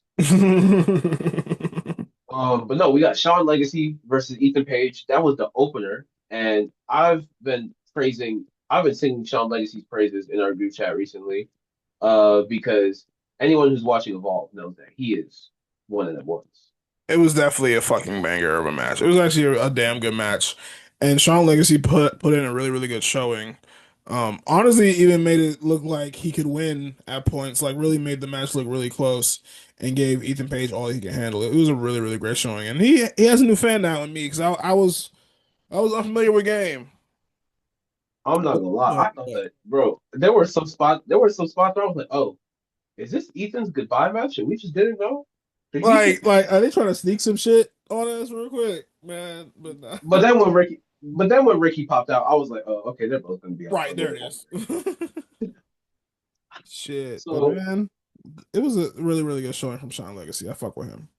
yeah, I one of these days I'm gonna try to put it on the bill for next episode, depending on how things work timing wise. But I want to talk about some of the Evolve acts and who we think needs to finally get that call because there's some of them cats on the Evolve that Oh, hey. honestly with all the holes that are being left in NXT with all the recent call ups, they can fill some spots. However, um, finally, you know, the top row boys have always been supporters of Miss Lash. My And girl finally, got a win. not just a win, we finally got her in singles action. She debuted with a new theme song. She had a look, and she went against Ren Sinclair of No Quarter Catch Crew, Yeah. just to once again add to the fact that I've been saying this. All the OG NXT staples, they gotta go. They all falling right now. Ren got the loss. Miles left. We saw it. Actually, I'm jumping a little bit ahead right now. Let's just talk about the Lash and Ren match. All you motherfuckers who was hating on Lash's entrance theme and couldn't realize that it is literally a Project Pat. That it is literally just the same beat as a Project Pat song. It is Chicken Head. Y'all don't realize who NXT is for. Y'all don't realize who NXT is for. Shout out to Steph for knowing that because I didn't know that. Shout out to Steph for knowing that. But yeah, we know And who NXT is for. yeah, We know who man. NXT. We know who NXT is for. But nah, I just because Lash to me has always had a great look. She's always had the potential. I just think she really just needed to have the platform in the program Yeah. because she was never really given a chance to be put, you know, on a pedestal or on the front line. So I think this is really her chance to really show what she can do. And I was happy to see her win. Because like she's definitely someone she's probably the woman on the NXT roster that I want to see succeed the most. And of course, after the match, you had Kalani Jordan standing there. You know, what I'm saying at ringside. I would love to see them go one on one at some point. So that would be fun. Lash and Kaylani feud moves me. It moves It me. definitely moves me. Um, I'm not gonna lie. I Now I get it. I'm a little delusional sometimes, but JC Just might sometimes. wanna might wanna might wanna hold that title just a little bit Hold tighter that bitch tight, baby. Hold that motherfucker tight, because a lot of please. people are coming for you. Lash coming. Last Blake Monroe is coming. Let's Kalani talk come about it. and I just okay. Now, I will say the whole reveal slash promo thing was cool because it was inspired by Sabrina Carpenter. So I thought that was badass. But Yeah, that was a great vignette. Blake Monroe, sure, sure, sure. I I know that Monroe is obviously a throwback to Marilyn Monroe, and I think Blake is name of a family member of hers that she's trying to homage, something like that. Correct me if I'm wrong. Sure. That's all it would like okay. Mariah May is literally her name. I just want to iterate that. That's literally her government name. It wasn't a rights issue. It wasn't It's anything of the like okay, because everybody it always takes back to when before Cody came back to WWE, like between the time he left and the time he came back, he was just Cody. He didn't Yeah. have the rights to his own last name, even though technically it's not his government last name. But you know what I'm talking about. You know what I'm trying to say. Mhm. Like he was just the American Nightmare Cody, not Cody Rhodes, just fucking Cody. It reminds me because I'm like, why can't we just let people use their names? Bro, it's And so funny to me. maybe it is because they do own the rights to the name technically, like in terms of like character and property and all that. And I understand, but it's like it's literally her fucking name. But I'll give you some big overall. I'm just happy to see her on the roster and she's gonna kill it.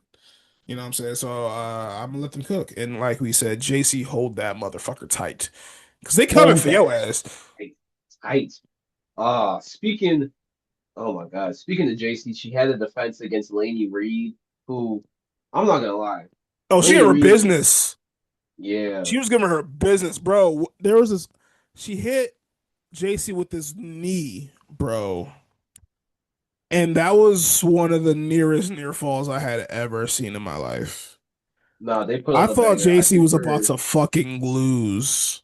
same, but of course, we know JC got fatal influence, so there's always Like, gonna be, I thought her little ass was cooked, dog. But no, bro, Reed showed out too. I fuck with her too. She showed out. Laney, the NXT women's roster, bro. It's so loaded. Like It's like you could literally, it's like an embarrassment of riches. It's so loaded. you literally took out three or four of their heaviest hitters, and still, Still, like it's really amazing. And I'm like, there's so much talent to go around, man. And that's why I think, you know, and of course you still got the LFG girls coming up, and you have the Evolve girls that are going to come up at some point, and like just even at like the lowest level, there's so much talent to be found in the women's division. So I think it's just going to thrive. Now, JC Jane, I do think she is a good placeholder for the women's title. Granted, like when she won it, it was surprising, it was shocking for sure. But I do think she is someone, you know, as far as in ring and character wise, who could be a believable and good heel champion. So, I think if they let her hold on to it for a little bit, I wouldn't be upset. So, I'm not gonna lie, she's keeping up the momentum for sure, and yeah. I see her holding this. Let's see, Great American Bash is the day before Evolution 2, right? I believe so. If she's Because they are having unless two events that weekend, I'm pretty sure, and I think that's one of them. Or is that another Saturday night's main event? Am I wrong? I Did think I hold on, let me fact check this. yeah, let's double check things. We got the world's information, but all I'm saying is I think she's gonna hold it up until somewhere in that line, and we are expected to see a push for Lash because it is in her hometown. So again, Okay, I so wouldn't mind. Great American Bash and Saturday night's main event is on the same day. Uh, And then you got Evolution the following day. okay, so I'm not gonna lie. I say J. I would see it being a similar situation as Stephanie. She retains that Great American Bash, loses the Evolution. Hey, That would be that. That would hey, be mine. sure. Because Ava announced the matches. The Fatal 4-Way qualifier. Yeah, Hmm. the Fatal Four Way qualifiers. Thank you. I was blanking. She announced the Fatal Four Way qualifiers. We got Lash Legend versus Kehlani Jordan.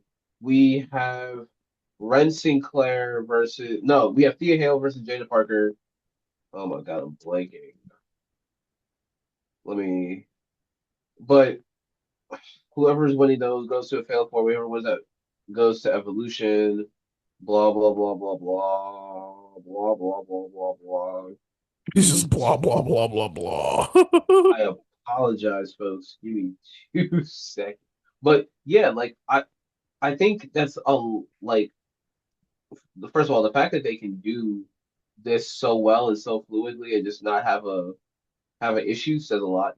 Lola Vice versus Jordan Grace, I think that's going to be a banger. Banger. Zarya versus Izzy Dame. Yeah, Lash Legend versus Kehlani. Zarya versus Izzy Dame. Thea Hale versus Jada Parker. And Lola Vice versus Jordan Grace. I Nice. think those are four crazy, crazy matches.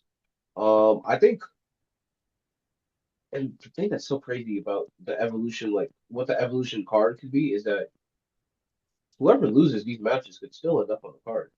Oh yeah, for sure. I do think because like you have possibilities for tag matches, battle royals, things like that. There are a lot of things that can be done with women. Like honestly, give these women like a super card. I don't give a fuck. Give them like a 10 match card. Let them cook. I don't really care that much. Like there's a lot of things you can do because you have enough stories, you have enough heat in order to do like some singles matches. You know what I'm saying? Like I said, some tag team matches. You know what I'm saying? Not everything has to be around a title, obviously, but uh, give the ladies a proper platform is all I'm asking. Not for real. Um, let's. What do we want to do with NXT? Oh, I completely forgot. I do want to real quick before we jump into the main event on NXT. I like how they're keeping like the partnership with TNA is very much turning NXT into TNA 2.0, but it also still feels like NXT. Like they're doing a great like merging of the brands.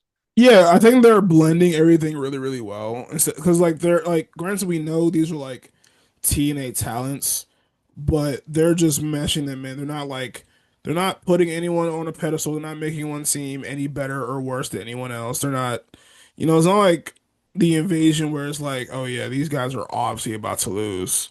The only person It's that is like really being it's like everyone feels credible enough yeah, that people respect them and understand what everyone's about, and they're being treated as such. It's not like they're bringing guys in just to lose to NXT guys. the only person who's really being protected like that is Trick, and we obviously know why because Of he's course, the yeah, man. I mean, Um, sure. but I say that to say a lot. So the Culling has a match against Josh Briggs and Inamura after they go ahead and Sean Spears is a dickhead. He's Yeah, one of those people that I should have talked about in our heels conversation because he's low key. He's like a sneaky one. Loki, yeah. Yeah, but so him and Nico Vance go up against Josh Briggs and Inamura. Um, Inamura and Josh Briggs lose. Then we see First Class show up. Yeah, Shout out AJ Francis, DMV Zone, top and dollar. yeah, shout out Casey Navarro. So they pull up. Yo, AJ AJ said some funny ass shit, bro. He said, "In the more, I was running this locker room before you even decided to become a top star in Japan.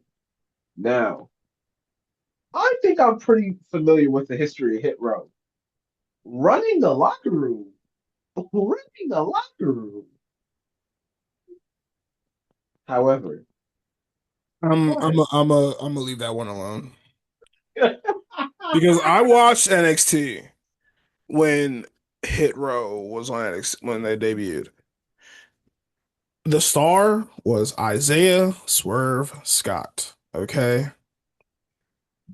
And he didn't even get the NXT championship. He just got the North American, right? Yes. And granted, when Vince bought you niggas up, he tried to make Top Dollar the star because obviously Vince likes big niggas. But Yeah. You didn't run shit. Respectfully, you didn't run shit. You didn't run it at I NXT. You didn't run it on SmackDown. You're not running it in TNA. It's just let's be so serious right now, okay? love you, AJ, but that was just funny. Yeah, like let's keep it a band. Let's keep it a bean. But no, I really like the interaction with this, and I'm saying that to say, um, so obviously we know that they've been teaming with Trick and helping push the whole Trick in a narrative, and then we see Elijah pop out because after Against All Odds, obviously that feud is still there and still brewing, which I'm not going to lie. Um, I wanted to talk about Against All Odds on here, but we had to cut for time and things like that. Bro, they have underrated chemistry, Trick and Elijah. Oh yes. I would not have expected. I thought that Elijah, being the veteran, either two of them was going to be doing some of the heavy lifting, but it was a very even, like balanced match. Like I'm aware. I know that Trick can hoop when he wants to, but again, I think this is another situation of this man must have read the comments. He must have read the comments. Yeah. Because like I think obviously like when you like I know when it comes to like chemistry between wrestlers, like that could have a big that could make a big difference in any match. But like his trick has been developing really well, and the thing about Elijah, he was always a decent hand in the ring when he was in WWE the first time. So it's not shocking to me that he's able to put good matches on with Trick Williams. But I just think that like you have that veteran savvy along with Trick just getting better and better every week, and it just mixed well. So it's a cool thing to see. I think just letting Trick show like how good he can be. I His think character work is getting better now that he's the heel too. I'm not gonna lie. oh hell yeah, because like honestly like when it comes to like looking at him like he's a natural heel. He's not like he's not a baby face. It's kind of like with It's the same thing with like Carmelo Hayes. Like, can he be a baby face? Yes. Is he way better as a heel? 100%. Yeah. Um. Speaking of which, if the reports are true and the draft is happening in a couple of months, or And what, when did they say? August? Yeah, I think they said like August or September. I don't. If they if they call up Trick, if they call up Trick and they have him drop the TNA title, put Trick Mello game back together. That's all I'll say. At this point, like I would love to see it. Um, but let's talk about the main event. Obafemi defended the NXT title against Jasper Troy. Oh, wait. I'm jumping ahead Shit. really fast. NXT started with Jasper Troy jumping over Femi from behind and shit in the parking lot. He, he puts him through the car windshield. Man, got the beat in Ooh. his ass. First off, put some respect on my man Jasper Troy. Ever since LFG, he's been my guy. I rock with him. Do I think that necessarily he should have won? Eh, but I rock with it. I'm rooting for everybody black. So, but this match, bro. The match was better than I thought it was going to be. Hey, Nothing against Jasper Troy or anything, because obviously I do think he's talented, but it felt believable to where I don't like. Obviously, I didn't think Oba was going to lose, but they gave a very very compelling contest, and I think that's and this like I was saying earlier, like just let wrestlers hoop. Wrestling is so much more fun. We just let niggas wrestle. Just let niggas this wrestle. this match was certainly meant to build up his character, and I think they did it in an amazing way. The Hmm. fact that Abyss still works background at NXT, right? He's still a coach there, right? You said who? I'm sorry. Abyss, Is he a coach? I thought he was just a producer. a coach, producer. I know he does some back behind the scenes work back there, Yeah, 'cause I but know he produces and like helps with matches and things like that. I Now as for being a coach, I'm not sure. I could fully see him having a hand in that match because Jasper is basically just a new version of him. I can see that. I can see. Everything I everything I see in Jasper is what we were seeing in Abyss back in the day. But Man, because I remember someone saying like just real quick, like I just remember someone saying like but um Abyss was Kane if Kane was actually good. I'm not gonna say Kane wasn't good. I'm never gonna say that. But me being a TNA fan like in the late 2000s and the early 2010s, like Abyss was always a really, really fun wrestler to watch. Even though he, like, of course, big brooding dude, strong man, yeah, you know what I'm saying? But you know what I'm saying? That's not a crazy thing to say. And it's like when you see a lot of like big guys now who do use some of those moves that Abyss would use and things like that, like the black hole slam and all that other shit. And it's like he knows how to put a match together with those kind of personalities. So whenever he produces matches and you see who's in, like if he produced this match, it wouldn't shock me. yeah, But you can see it different. exactly, and he knows how to put a good spin on certain matches. So that's actually a very valid assessment. This so what do we think? Do we instantly what I think it's a my question and kind of where I want to end this NXT discussion is what's next for both of these guys? Is does Oba does this Mm. turn into a feud? Does Oba like is Jasper just immediately entered into the NXT championship scene? Does Oba find a new opponent? Where do we think that this could possibly go? So personally, I think they're going to just continue to work on building Jasper Troy. I don't think he's going to keep going after Elba for right now.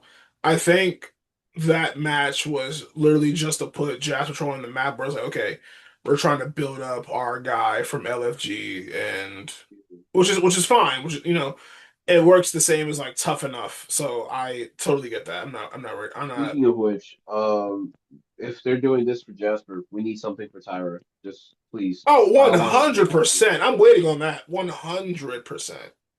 They bullshit. But yeah, I think it was really just a display match. And I think Oba is going to end up facing someone else. I don't know who would be next in line for Oba at this point. Um yeah, It's too soon to run back miles. and but that's why we watch every week to see what's next. But yeah, Jasper Troy is going to just continue to get built up. They're going to have him gradually get back to the title at some point. I don't think they're just going to keep having him go after Oba. Now, if they do just have him go after Oba again, I will be very shocked. But if they Yeah. really do want to put a stamp on NXT and really have like some new blood going on, and you want to put the title on him, then sure. Honestly, I I think the mean, thing I would go like if you really want to do a Jasper. true NXT reset and you want to like have like your new star you want to build up, go for it. Ooh, yeah, that's not a bad play, honestly. Um, I would have Jasper just run through the mid cards. Like, I would br- bring Shawn Legacy back, have him run through that, have him run through. Oh, actually, well, I'm gonna be delusional here. I've been saying that Wesley needs to be in the championship picture for a minute. That's Oba's next opponent. Big dude with a high flyer, two amazing styles that when it comes to matches always end up cooking. Man, I want better for Wesley. I really do. I do. And especially now that he has the high rise, it's like, okay, even if Oba has the muscle on him, he can now match muscle because he's got Tyson and Tyreek. Hmm. Bro, yeah, I think the two of them, you give them a good feud because let let West stay heel, even though it wasn't what we wanted initially. Like let West stay heel. Oba can even That's your brother. What are you doing? Look at that. Oba could even like call. I'm so happy you just said that because Oba could even call the Rascals Hey, to yes. really make this a whole like feud for real, for real. If you want to tie up all loose ends between the Hmm. two of them, I think there's a lot of story potential there. 100%. Because I feel like that was kind of left incomplete. Yeah. That part of the lore, but hey, man, maybe that is sometimes. They gotta come back Um, to it. and then yeah, have Jasper start running through folks. I'm not gonna lie, Jasper and Charlie. That also moves me. Yes. That That movie that also. that moves me. That would be fire. Um, all right, ladies and gentlemen, let's get on up out of here. I appreciate y'all. Thank y'all. We hit double digits, y'all. We hit double Hey digits. man, we did. Listen, like I always try to give Steph as much props as possible because obviously without Steph, this wouldn't be possible. He does amazing work. We appreciate him. I love this guy, and you know what I'm saying. This is just the beginning. 10 episodes in, many more to come. Uh, Hopefully same time next week. Um, No, for real. I'm just grateful, and hey, you know what I'm saying. This is going to be a fun journey that we're going to continue to build on, and yeah, let's keep trudging, keep going. I'm grateful, I'm appreciative, and I want to thank Reek for asking me to join him on this journey because he started the pod. I was thinking about this earlier, actually, while I was prepping for today. I was like, oh, I did not expect to be on mic. I was just supposed to, because let me let y'all know, there were about five other people that were supposed to be on mic before me. There were about five other people, but I was just gonna be in the back. I was gonna be a production assistant because like I have experience with podcasting and things like that. I was just gonna do essentially. I was just gonna give you all the topics and we keep it moving. I was gonna be the research guy. I'm crying. Then I just happened to be the one person to be like, "Hey," I just happened to be the person to show up. So he was like, "You getting on mic?" I was like, "I'm gonna get on mic." But here we are now. I'm appreciative. I'm thankful. I appreciate everybody who listens, who tunes in.